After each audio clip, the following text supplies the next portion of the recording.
Sir ఇప్పుడు తెలుగు ఇండస్ట్రీలో pan India సినిమాలు అని అంటే ఇంకా సినిమా తీస్తున్నాము పెద్ద హీరోలతో అంటే అది పాన్ ఇండియా అనే ఫిక్స్ అయిపోతారు.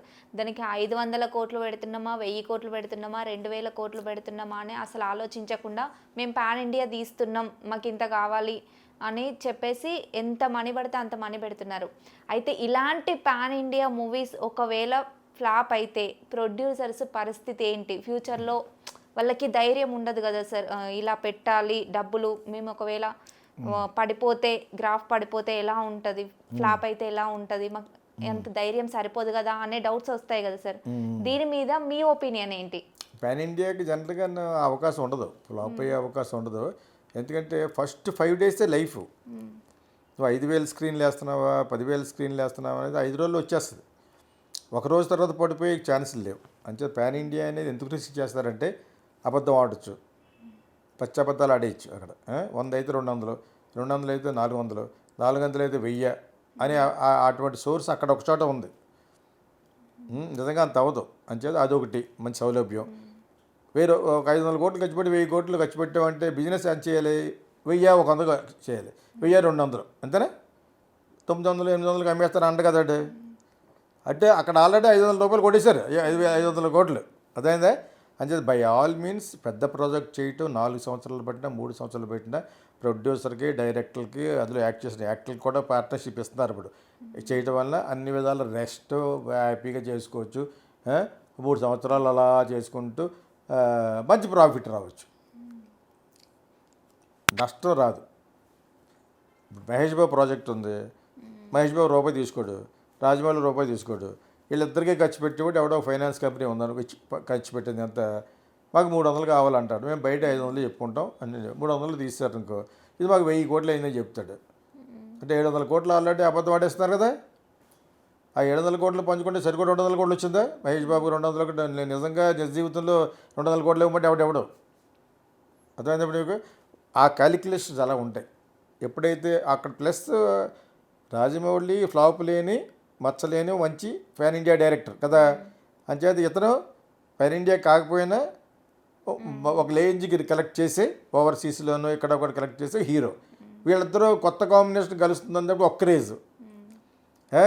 400 ఖర్చు పెట్టి 1000 కోట్లు అంతా ఇంకో క్రేజ్. మెయిన్ ఇదే నేను చెప్పిన మూడో పాయింటే మెయిన్. రూపాయి పెట్టక్కలేదు, వాళ్ళు పెట్టక్కలేదు, వెళ్తారు షూట్ చేస్తారు. ఎంత ఖర్చు అవుద్ది? 200 కోట్లు ఖర్చు అవుతుంది. అర్థమైందా? 200 కోట్లు వాళ్ళ చేతిలో 1000 కోట్లు ప్రాజెక్ట్ ఉన్నట్టు లెక్క కదా. 200, 300 ఖర్చు పెట్టి వాళ్ళ దగ్గర ప్రోడక్ట్ 1000 కోట్లు ఉన్నట్టు లెక్క. 1000 కంటే ఎక్కువ ఉంటేనే అమ్ముతారు వాళ్ళు.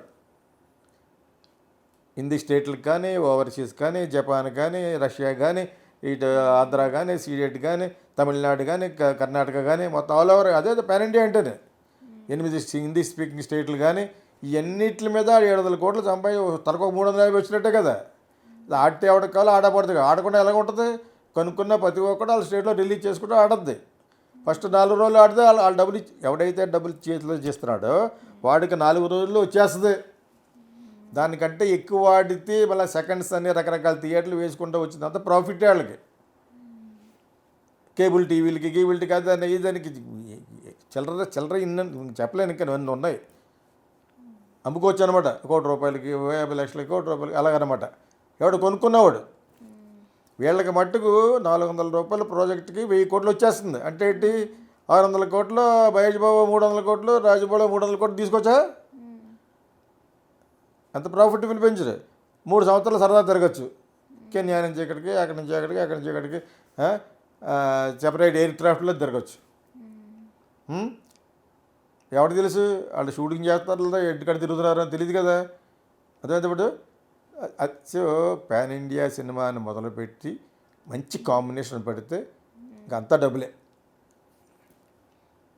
డైరెక్టర్ హిట్, హీరోకి హిట్ ఉన్నవాడు ఉంటే ఇప్పుడు తీస్తున్న చిరంజీవి సినిమాలు ఇట్లన్నీ కూడా చెత్తరకాయలు, చిన్న చిన్న కింద లెక్క అక్కడ. అవి పాన్ ఇండియా కాదు. అర్థమైనప్పుడు మీకు అవి పాన్ ఇండియా అంటే వాళ్ళిద్దరు సక్సెస్లో ఉన్నారు. ఇద్దరికి కలిసి మొత్తానికి 1000 కోట్లు చెప్తారు ప్రాజెక్ట్. అది అలాంటి చెప్తున్నారు. 400, 300 తీసేస్తారు సినిమాని. అంతకంటే ఎక్కువ డబ్బులు తింటారా? వీళ్ళిద్దరే కదా మెయిన్. మిగతా వాళ్ళందరూ మామూలు వాళ్ళు గ్యాంగే కదా.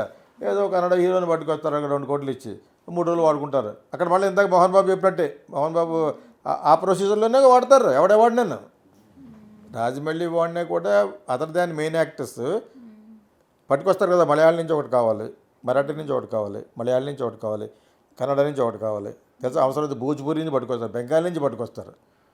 అట్లా మేము ఒకటి ప్లాన్ చేసాం కారం చేడి మీద లవ్ స్టోరీ. కారం చేడిలో జరిగిన ఒక ఘాతుకం మీద అందరినీ కలిస్తే అంతా లెక్కేస్తేనే నాకు 70 కోట్లు వచ్చింది. నేను దాన్ని ఏమని చెప్తున్నాను, 150 కోట్లు చెప్తున్నాను. అది విజయ్ సేతుపతి కోఆపరేట్ చేయలేదు డేట్లు కాడ కట్ చేస్తే అలాగ ఆపేది దాన్ని. అతను ఉండాలి కంపల్సరీగా. తమిళ్, మలయాళం, బెంగాలీ, మరాఠీ, హిందీ, తెలుగు అందరినీ పెట్టాం ఆర్టిస్టులు. వాళ్ళందరినీ పెట్టేసి ఇష్టం వచ్చినట్టు ఇచ్చాను కదా నేను. నువ్వు తీసుకుంటే ₹1 కోటి తీసుకునే వాటికి నువ్వు నాకు 2 రోజులకి ₹1 కోటి, సినిమా అంతటికి 2 కోట్లు తీసుకుంటాడు అనుకో, నువ్వు నాకు 3 రోజులకి 50 లక్షలు ఇస్తానంటే రాడా? ఆ విధంగా లెక్కలు వేసుకుంటారు. ఇప్పుడు దీనికి పాన్ ఇండియా చేసే సినిమాకి రాజమౌళి చేసినా ఎవరు చేసినా ఇదే పద్ధతి. ఇందా మోహన్ బాబు గారు అబ్బాయి చేసినట్టు చేస్తాడు. ఆ మెయిన్ హీరో ఉంది కదా అక్కడక్కడ బ్యాడ్ అక్కడ కన్నప్పలో. రాజమౌళి కళ్ళకి కాదు మెయిన్ హీరో కృష్ణ గారు అబ్బాయి ఎవరు, మహేష్ బాబు. అతను హిట్, డైరెక్టర్ హిట్. ఆ హీరోయిన్ పెద్ద ఏం లేదు, ఎవరైనా పిల్లలు పుట్టేసిన అమ్మాయిని పెట్టారు ప్రియాంక చోప్రాని. నేను వద్దని చెప్పాను యాక్చువల్గా చాలా వీడియోలో. ఒక ఇథియోపియన్ గర్ల్ని తీసుకోండి, ప్రపంచం అంతా ఆడద్దని. ఇథియోపియన్ నల్లగా ఉంటారు నీకు ప్యాంట్ లాగా, చాలా బాగుంటారు, బ్యూటిఫుల్గా ఉంటారు. ప్రపంచం అంతా కూడా లైక్ చేస్తారు బ్లాక్ అని పెడితే. అర్థమైందా? నేను చాలాసార్లు చెప్పి చూశాను, అతను అర్థం చేసుకోలేదు. కానీ నా చాయిస్ మటుకు ఇథియోపియన్ గర్ల్, అందులో ఫారెస్ట్ బ్యాక్గ్రౌండ్ అయితే తీస్తున్నారు కాబట్టి చాలా బాగుంటారు వాళ్ళు. ఇప్పుడు కొట్టు గూగుల్లో ఎక్కడ కొట్టు ఇథియోపియన్ బ్యూటీస్ అని కొట్టు, బతిపోతుంది. అంత అందంగా ఉంటారు వాళ్ళు. చెక్కు చెదరగా ఉంటారు, కాకపోతే నల్లగా ఉంటారు. నల్ల బ్లాక్ గర్ల్ని పెట్టడం అనేది హాలీవుడ్లో టెక్నిక్. అర్థమైందా? అది ఇంకా ఇది రాజమౌళికి రాలేదు, అంత నాలెడ్జ్ లేదు అతనికి. అర్థమైందా? ఇప్పుడు ఆ సినిమాలో అలా పెట్టుంటే బాగుండేది. ఆ అమ్మాయి ఉంది పిల్లలు పుట్టేశారు, పెద్ద అందగత్తే ఏం కాదు, బై ఫ్లూక్ పైకి వచ్చింది కష్టపడి.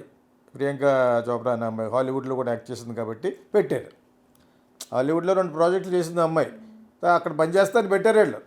లేకపోతే మహేష్ బాబు పక్కన అంత అందగత్తే ఏం కాదు అమ్మాయి. మనం ఎటువంటి క్యారెక్టర్ తెలియకుండా మాట్లాడకూడదు. కానీ but what ever my choice is for Ethiopian girl అనుకున్నాను నేను. సో ఇప్పుడు పాన్ ఇండియా చేయడం వల్ల అన్ని లాభాలు, నష్టం నువ్వు రివర్స్లో మాట్లాడుతున్నావు. సోషల్ మీడియాలాగా సోషల్ మీడియా వాళ్ళకి 90% పీపుల్కి ఏం తెలియదు. ప్లస్ నెగిటివ్గా మాడితే 4 వ్యూవర్షిప్ వస్తుందని రాస్తూ ఉంటారు. పాన్ ఇండియాయే సేఫ్. పాన్ ఇండియా చేయగలగాలి కదా, అట్లీస్ట్ అడ్వాన్స్ ఇవ్వడానికి ఉండాలి. ఒక 20-30 కోట్లు ఇచ్చిన తర్వాత ఇస్తాడు. 200 కోట్లు ఇవ్వడానికి రెడీగా ఉన్నారు. ముందు మనం 10 కోట్లు 15 ముందు హీరో ఇవ్వాలి. ఒక హీరో ఇస్తానని ఒప్పుకుని మన ఇద్దరం కలిసి 2 సంవత్సరాలు జర్నీ చేసే సినిమాకి నీకు 100 కోట్లు లేదా 150 కోట్లు అంతే. మిగతా వాళ్ళందరికీ ఒక 50 కోట్లు పెట్టి తీస్తున్నాను సినిమా, బయట మట్టుకు 600 కోట్లు అని చెప్తున్నావు అని అంటాడు. నువ్వు కూడా పార్ట్నర్ ఉంటావా, ఒక్కొక్కరికి 300 కోట్లు మిగులుద్ది అంటాడు. ఉంటానంటాడు. 2 సంవత్సరాలకి నీకు ఏ సినిమా ఉండదు మరి పర్లేదా అంటాడు. ఓకే అంటాడు. అదే మంచి ప్రాజెక్ట్ అవుద్ది. ఎంతమంది ఉన్నారు, హీరో ఇస్తే మన దగ్గర 20-30 కోట్లు కొట్టడం అవసరం లేదు. పెద్ద సినిమా తీయటమే తక్కువ ఈజీ. చిన్న సినిమాకే సినిమా కష్టాలు ఎక్కువ ఉంటాయి. చిన్న సినిమాకి ఎవడో ఫైనాన్స్ ఇవ్వడు. పెద్ద సినిమాకి ఇవ్వడానికి బ్యాంకులు పడి వచ్చేస్తారు. బాంబే నుంచి వస్తారు, ఇక్కడ ఉన్నారు, మెడ్రాస్ ఉన్నారు. ఒక్కొక్కడు 300 కోట్లు ఇస్తారు, 400 కోట్లు, 1000 కోట్లు ఇచ్చేవాళ్ళు కూడా ఉన్నారు ముంబైలో. రూపాయి వడ్డీ కూడా పెద్ద ఎక్కువ కాదు మళ్ళీ. అర్థమైంది మీకు? పెద్ద సినిమాయే సేఫ్ ఈ రోజుల్లో. హీరో ఇవ్వాలి, హీరో కూడా అర్థం చేసుకోవాలి. ఇస్తారు, కొంతమంది ఇస్తారు. కాకపోతే వాటికి 4-5 ప్రాజెక్టులు. మరి అందుకే మరి పవన్ కళ్యాణ్ హరిహర వీరబల్లు అనేది ఎక్కువ హిస్టారికల్ కాబట్టి టైం అవుతుందని మధ్యలో 3 సినిమాలు చేశాడు. మధ్యలో చేశాడు కదా, అదేదో ఫారెస్ట్ బ్యాక్గ్రౌండ్లో అమ్మాయితో భీమలా నాయక్ ఒకటి, బ్రో ఒకటి, మధ్యాహ్నం ఇంకో సినిమా 3 చేశాడు కదా. ఈ సినిమా స్టార్ట్ అయిందా 3 చేసిన తర్వాత మళ్ళీ బ్యాక్ వచ్చాడు. అందుకనే 5 సంవత్సరాలు పట్టింది దానికి. అర్థమైంది? Plus politics. పెద్ద సినిమా చేస్తే అలాగ సాక్రిఫైస్ చేయగలిగితే మీకు పవన్ కళ్యాణ్ పాలిటిక్స్ కాకుండా పెద్ద సినిమా మీద కాన్సన్ట్రేట్ చేస్తే దానికి వచ్చే లాభం వేరేగా ఉంటుంది.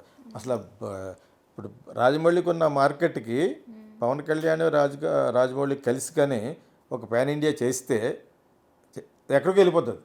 విదిన్ ఇండియా బాగా అమ్మడైపోతుంది, విదిన్ ఆంధ్ర తెలంగాణ బాగా అమ్మడైపోతుంది, తమిళనాడు మొత్తం అవుతుంది. పాన్ ఇండియా మటుకు కౌంట్ చేసేది రాజమౌళి గురించి అవుతుంది. అంటే ఇతను పాన్ ఇండియా కాదు. ఇంకా Pawan Kalyan is not a pan India, Vijay is not a pan India. ఇండియాలోనే ఎక్కువ మార్కెట్ ఉంది వాళ్ళకి. అటువంటి వాళ్ళు పాన్ ఇండియా డైరెక్టర్ దగ్గర చేస్తే ఇంకా ఎక్కడికి వెళ్ళిపోతుంది. అర్థమైనప్పుడు అంటే పెద్ద సినిమా చేయటమే safe by all means. 200% safe ఏదంటే పెద్ద సినిమా చేయాలి, దానికి పెద్ద హీరో ఇవ్వాలి, పాన్ ఇండియా చేయాలి. అంటే ఎవడు చెప్పండి పాన్ ఇండియా రిస్క్ అని? Pan India there is no question of flop.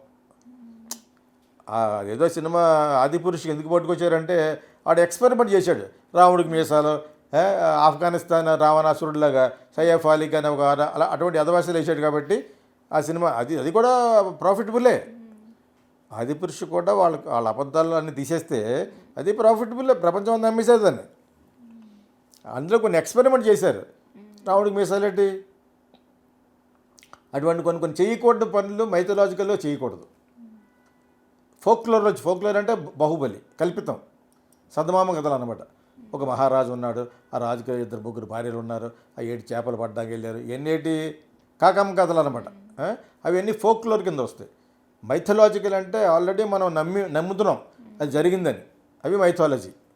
అవి అందులో తప్పు చేయకూడదు. దానికి ఒకదానికి అలవాటు పడిపోయి ఉన్నాం.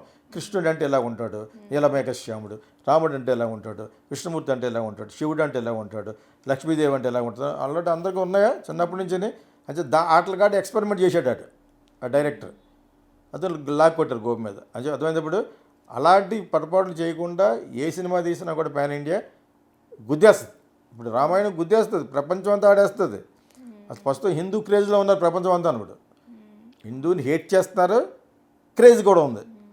అన్ని దేశాలు హిందూ అంటే అసూయ పడుతున్నారు, చాలా ఓల్డెస్ట్ కాబట్టి.